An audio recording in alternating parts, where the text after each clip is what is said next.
Welcome back to the Global Supply Chain Week. I'm Andrew Cox, Senior Retail Analyst here at FreightWaves. And the next topic I get to discuss is supply chain sustainability. It's a topic that most everyone in the audience knows, but very few know how to implement. That is not the case for my next guest. She is Susy Schoneberg, the founder and head of Flexport.org. Susy, thank you for taking the time. I am very much looking forward to this, and welcome to the Global Supply Chain Week. Hi, I'm really excited for our conversation. As am I, Susie. So you've been at Flexport for quite a while. You actually launched and founded Flexport.org, as I said. Flexport has become a common name in the industry. Everybody that is seemingly knows anything about tech and freight knows the name Flexport, but Flexport.org is a little bit of a different name, one that people don't know so well. So tell me how it came to be and what the mission of Flexport.org is. So Flexport.org was a part really early on when we developed Flexport. We wanted to make sure that we develop technology that does not only help to make trade easy and to kind of reach this really ambitious mission, but that can also transform humanitarian aid and how we think about the environmental impact of logistics, which is of course really significant. And so what we have done is we used the technology that we built, but of course also our infrastructure and the expertise to tackle large environmental and social problems. And we interviewed a lot of our clients, but also hundreds of nonprofits to really learn, what are the problems that they are facing today and how we can help to solve them. And so after a lot of experiments and iterations that we didn't talk about publicly, we decided and we heard that the impact is really significant of our solutions. And so we're really glad and grateful that we get to work with so many different organizations today to help them to engage in impact. So we'll talk about some of the things that you do in a non-COVID, non-pandemic times, but let's start with what you're doing right now. So I saw on your website that all of your resources right now are being focused on delivering supplies to frontline healthcare workers battling the coronavirus. Tell me more about that. So last year alone, we delivered over 438 million units of PPE, other medical supplies, but also food aid to 5 continents, reaching over 200 cities and many millions of people. We all know that COVID-19 posed a lot of logistical challenges due to planes being grounded, but also due to the fact that PPE is a highly regulated good. You can't just export and import PPE. So we work directly with hospitals to make sure that they get PPE. We chartered our own planes to make sure that PPE, once it was ready for being exported, can move as quickly as possible. And again, really acted worldwide, from bringing ventilators to Africa to making sure that every hospital in the US has enough masks and gowns. Susie, shipping aid worldwide is a very complex endeavor. I read that on one of your reports that 60% of supply aids that is sent to disaster sites ends up in the wrong place or ends up not being able to be used. Tell me why you believe that shipping aid is broken. You guys said that in one of your flexport.org videos. Why is shipping aid broken? You already mentioned that it's really complex, right? And the reason is why we know that even the most sophisticated retail companies work with logistics providers to kind of manage their planned supply chain. When we talk about disasters and aid, we talk about working in a totally unplanned scenario, right? You can't plan kind of a natural catastrophe. You might work in a new region or country where you haven't responded before. We deal with insufficient infrastructure in those regions. And typically, once a disaster happens, the government or local organizations try to assess how many folks have been affected. They look at the climate, and then they try to figure out what is needed, right? What is needed for search and rescue, for the next phases, bringing in shelter and food, and then they share the list. And everyone kind of tries to jump in and just send the goods, but there isn't a lot of coordination. There's also hardly any visibility. So if you are a volunteer on the ground, you don't know what is arriving and when. What is in a specific container? Is it food? Is it medicine? It really matters, right? For your distribution efforts, for your warehousing. And so all the organization and participants, they really try to do good, but there hasn't been a lot of visibility, and there hasn't been a really dedicated effort from our industry to support those organizations. And so that's the reason why we're working really closely with them to making sure that we can eliminate waste and make sure that the aid is arriving at the right time in the right place. How do you ensure that the aid is effective? How do you ensure that things end up at the right place on the right time? Of course, we rely with the nonprofits that we are working with, right? Those are the experts on the ground. As Susy, I can't make the decision where a certain good is needed, so we really rely on their signals, getting the needs lists from those organizations. We then help them to kind of keep those lists updated, right? Share their needs with companies that might have excess inventory. And then, of course, Flexport as a tech platform makes it really easy to communicate. And I feel this is kind of the big missing link, right, that they often face. So we can connect certain suppliers with the organization, and with all the real-time communication, they can share exactly what is needed when and also where. And they can also communicate any hurdles, right? So are there protests in the street right now? For example, what we see in Haiti right now, is a certain port closed? Maybe there's still a flood in a certain airport and planes can't land. But by really facilitating those communication, we can respond more effectively. I'd like to talk about how Flexport and Flexport.org align and how they interact with each other. But before we do that, I do want to get to learn all of what Flexport.org does, because we've talked about the aid portion, but I think there's some other major portions that we haven't talked about on the sustainability side with donations and with carbon offsets. Can you speak to that a bit? Absolutely. So if we think about a retailer, right, or any company, sustainability is a really, really big topic. They have to think about the materials that they're using, about the employment conditions, at the factories and at the suppliers that they're using, how they're transporting the goods, what happens if we have any returns. About their own business operations, how much electricity and water are they using. So they're just like a million things. We as Flexport, we focus on everything that is related to logistics. And there are two main buckets that you can think about. One is kind of the environment, right? So here we are focusing on reducing carbon emissions. If ocean freight alone would be a country, it would be the sixth largest emitter of CO2 emissions in the world. So it's significant, right? If you think about a company and your carbon footprint, I would say logistics, it's where it's at. So this is one area. The other one is waste. So what are you doing with all the returns with maybe imperfect product, right? Are you burning it? That's oftentimes the most cost efficient, or has been a cost efficient, easy way of getting rid of inventory. Or is there a way how you can put your product into use, right? Recycle it, give it to another organization. And then the second aspect is kind of social sustainability. So how can you make sure that you have good communication with your supplier, that you have certain labor practices, right, and make sure that you have the code of conduct in place, but also can you use your goods to solve certain crises, and proactively contribute your inventory. So, Susie, you named three big pillars there. That's emissions, waste, and societal impact. Can we dive just one layer deeper? What else can retailers, specifically retailers, be doing to be operate to more sustainably? Do you think re-commerce and projects like Patagonia's Warmwear initiative, or even manufacturing, on-demand manufacturing garment like Amazon or H&M, do you think that these are also things that retailers should be focused on as well? Absolutely. And I mentioned earlier, right, that sustainability just encompasses so many different topics. So maybe before we talk about, what they can do, maybe I can also just like share some benefits for, why I would encourage every company to think about it, even if it wasn't part of your mission when you maybe started your business. So one, I truly believe that it can drive customer loyalty, right? So if you know that the company is really thinking about their impact, we have seen that more and more companies care about the operations, but also are willing to pay more.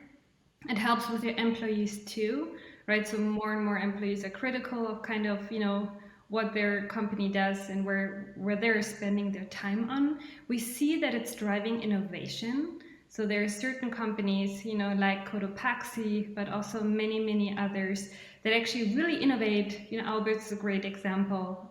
They really innovate with their materials, right? And kind of what are the raw ingredients that they use, and really set their product apart, right? So it can be a competitive advantage. And even investors, right? If you follow recent news, they now pay attention because thinking about sustainability and making sure that your operations are not affected by climate change or by regulation is also part of risk mitigation.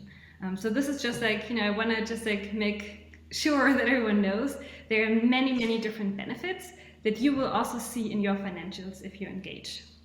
So you just asked, what can we do? So like, what are the different initiatives? I believe one big area, in addition to kind of material, thinking about the whole life cycle of the product, right? And again, just like transportation, which is often a hidden part that not many think about. And that's the reason why we want to make it easy for them, is to also educate your customers. So I feel that many folks, when they order online, they just expect that everything is in stock and that everything is available. But could there be a way that you could highlight to a certain client, maybe the shirt's not available in red right now, it takes a week longer, but it's for a good reason, right? And the reason is that we won't just air freight it, but that we have kind of a planned schedule. It's not that long. You just wait a few days longer, but you actually, saved this many tons of CO2.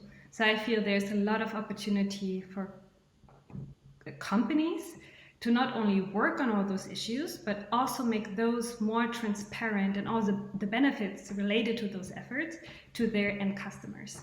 And so this is also a big focus that we have, right? Using all the data and the analytics to make this very, very easy. That's a really intriguing idea. Almost putting presenting the hidden cost to making your decision online to the customer and seeing how that will impact their decision making. Absolutely. Yeah, that's really interesting. So it's, and you also not you want to make sure that you are ensuring to your customers that you're not just changing in vain, that there are benefits to doing so, and as you laid out, there are plenty. So let's talk about how Flexport and Flexport.org interact a little bit. How does Flexport.org help clients ship carbon neutrally, and also try to meet their sustainability goals with also fitting into Flexport's overall long-term business strategy? Yeah, you just made a great point by highlighting how integrated Flexport.org within Flexport. So we are fully part of the company. We use the same infrastructure, which is great for us when we are responding to disasters, that we can kind of draw on all the experts and partners that Flexport is working with.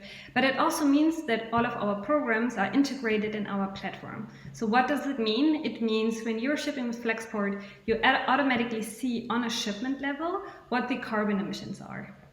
And you already see it when you quote a shipment, so you can actually see the difference in carbon emissions. If you're still thinking about, do I want to ship with air via ocean, you can not only assess the difference in transit time and price, but also the difference in carbon emissions.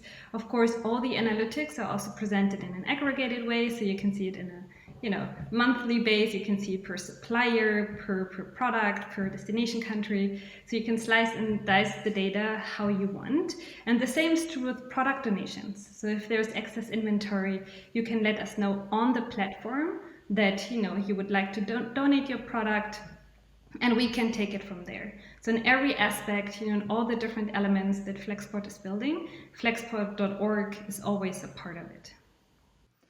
Yeah, when I was learning about Flexport.org and doing this research, it seems more so than maybe any other humanitarian arm of a company that this one is like very tightly integrated. It uses the technology of the company, it uses many of the same business practices, the same strategies, just aimed at nonprofits or NGOs or at retailers looking to ship more sustainably and offset carbon footprint. And that was one thing I wanted to talk to you about, was that on your website it says Flexport.org works with nonprofits and NGOs. It also works with companies with donatable excess inventory, as you've mentioned, and also those just looking to cut carbon emissions. So who isn't included on that list? Meaning, like, what happens if a Flexport.com customer, a large for-profit retailer, wants to offset some carbon emissions? Are they then passed to Flexport.org, or how does that work out exactly? No, so they can just like work with their Flexport team, right? And they would let us know. So the great thing is they actually don't even have to talk to me. I mean, they always can. I'm happy to talk to them personally. So if anyone has questions, please reach out to me. But they can actually do it automatically on the platform, right? They can enroll in our programs. We see sometimes at larger companies, of course, they want to have, a business plan that is prepared in all the details, and we are very happy to work either with the sustainability team or the logistics team at the company to really look at this business plan. How much would it cost, to offset or reduce carbon emissions? We can also provide the information for non-flexport shipments. So something that is really important to me, it's, I'm optimizing for the impact, not necessarily, only for the flexport universe. And we have many, many companies that actually share all their shipment data with us, including parcel. So that means from warehouse to the end customer, right? So the last mile tracking leg. We take all the data, we calculate their carbon emissions, and then they can offset their whole supply chain through Flexport and also analyze their whole supply chain through our platform.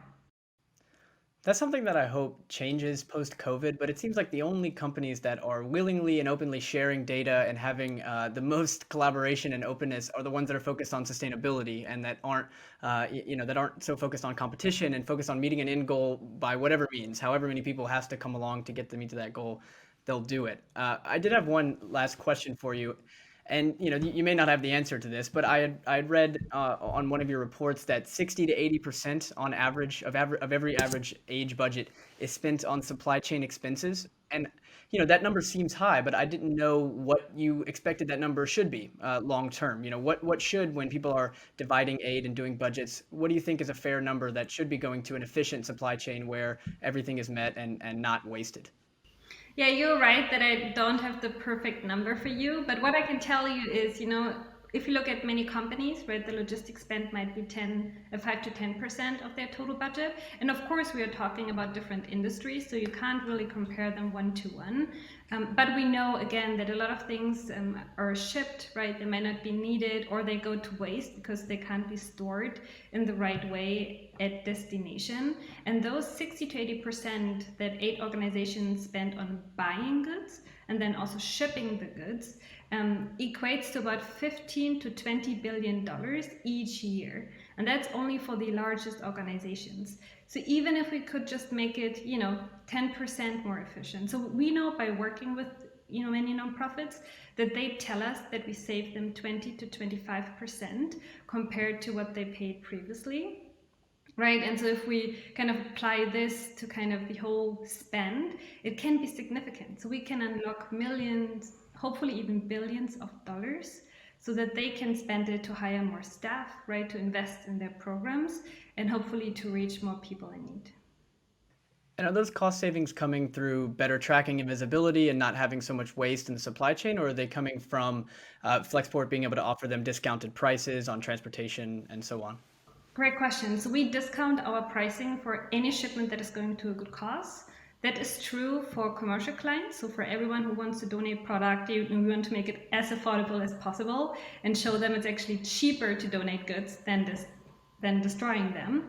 But it also applies to kind of our humanitarian aid work. We have the flexport.org fund where everyone can donate, and all the money will be applied to shipment costs, so that helps too, and organizations can apply. And lastly, we also save them time. So for example, we're working with Bombas. Bombas is a socks company that does great work. They have a buy one give one model.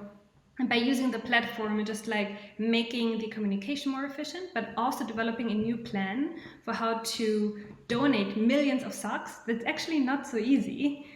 We help them to reach all the recipients 60 days earlier than planned. So we can also just like make the distribution more efficient and not only save money, but also time. Susy, that is a perfect place to put a bow on it. I also can give a recommendation for Bombas. They make amazing socks, and it's a great cause, similar to Tom's shoes if you want to buy one and give one.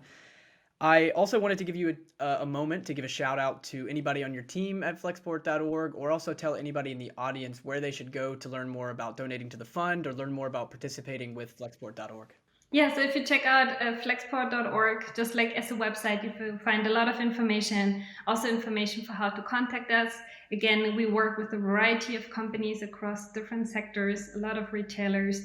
There's a lot of potential, and you don't even have to completely change your operations.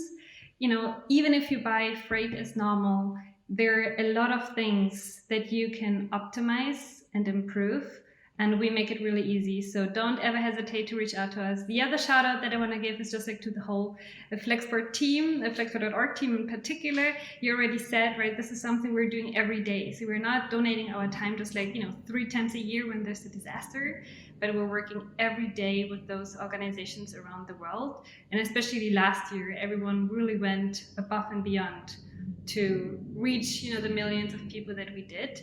And I'm incredibly grateful for all their passion, but also for people like you, Andrew. Thank you so much for giving me the opportunity to share more today. Oh, thank you. Thank you so much, Susy. This has been absolutely fantastic. I want to thank you for the time and thank everyone for paying attention. We've got plenty more for you during this day and throughout the week at the Global Supply Chain Week, so stay tuned. Thank you, Susy Schoneberg, the head and founder of Flexport.org. We'll see you next time. Thank you.